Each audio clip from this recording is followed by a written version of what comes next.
ఓం నమ శివాయ. అందరికీ నమస్కారం. ఈ సృష్టిలో మొదటి శబ్దం ఏది? మొదటి మంత్రం ఏది? అది ఒక్కటే ఓం. ఆ ఓం స్వరూపుడైన శివుడు భూమిపై ప్రత్యక్షమైన పవిత్ర క్షేత్రమే ఓంకారేశ్వర జ్యోతిర్లింగం. ఇది ఎక్కడ ఉంది అంటే మధ్యప్రదేశ్లోనే నర్మదా నది తీరంలో మందాత ద్వీపంలో ఉంది.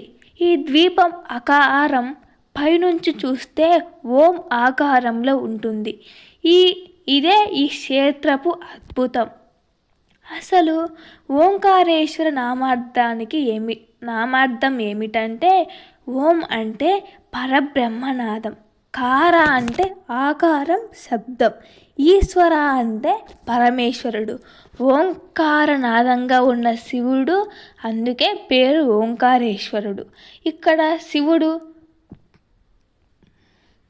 మాటల కంటే ముందున్న శబ్దం మనల్ని శాంతితో నడిపిస్తుంది.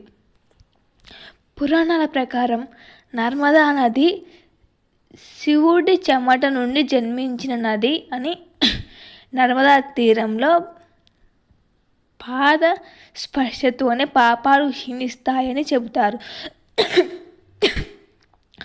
అందుకే నర్మదా ప్రదక్షిణ లక్షలాది మందికి మోక్ష మార్గం. ఆ నర్మదా ఒడిలోనే ఓంకారేశ్వర క్షేత్రం. ఒకసారి జ్యోతిర్లింగం ఆవిర్భావం గురించి రిపీట్ చేసుకుందామా? బ్రహ్మదేవుడు సృష్టి గురించి గర్వంతో నిండిపోయాడు. ఆ గర్వం తొలగించేందుకు శివుడు ఓంకార రూపంలో లోకానికి సందేశం ఇవ్వాలని నిర్ణయించాడు.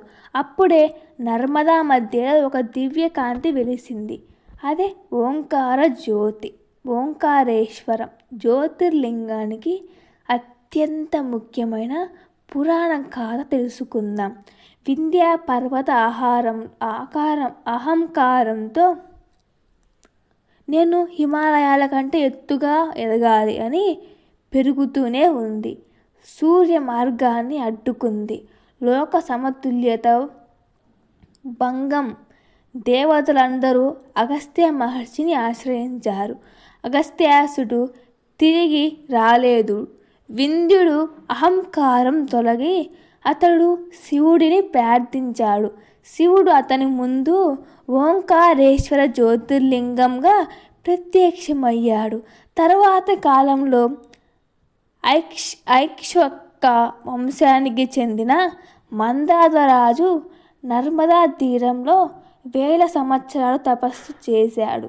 శివుడు ప్రసన్నుడైన కారణంగా అతని ముందు ప్రత్యక్షమయ్యాడు. రాజు కోరిక మేరకు అక్కడ జ్యోతిర్లింగంగా నిలిచాడు. అందుకే ద్వీపం పేరు మందాత ద్వీపం.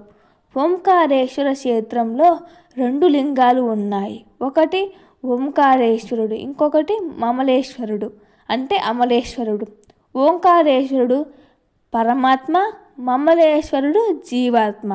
2 కలిస్తే సంపూర్ణ శివతత్వం.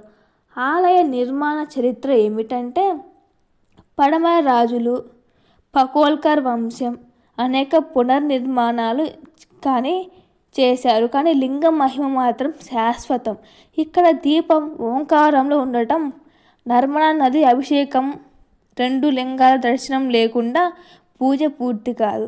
నర్మదా నదితో మనము అభిషేకం చేస్తే 2 లింగాలకి అప్పుడే మన దర్శనం పూర్తి అవుతుంది.